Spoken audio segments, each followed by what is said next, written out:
Continuing coverage on recovery efforts 2 days after a deadly mid-air collision in Washington, D.C. The National News Desk Carl Will is joining us live near the Potomac River.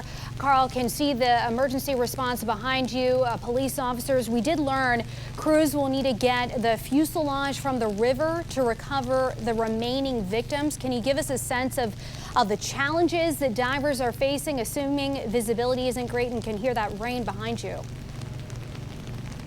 Yeah, you said it there. It's a challenge. You know, that fuselage is resting in what's been described as waist-deep water, and even though it is shallow, it is murky out there on the Potomac. And yeah, you can see the raindrops falling all around me here. The storm system that is coming through is only going to make matters even worse with that murky water. If you can imagine those divers having to go in, not completely blind, but typically operating off of feel when the visibility is just very limited.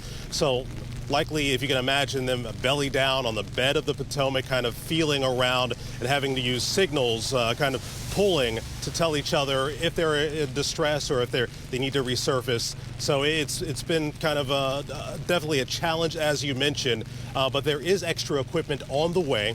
We were told that there are barges on the way here that will help and do most of the heavy lifting to get that fuselage up, and it is very delicate work as well. Because of the victims that are still in the water.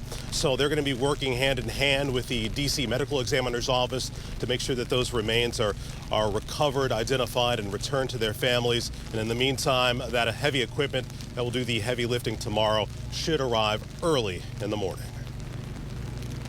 Timeline, I understand, for those first responders, but they are continuing to work. It looks like the focus will be on the fuselage going forward. Carl Willis, thank you for joining us live from Arlington, Virginia tonight.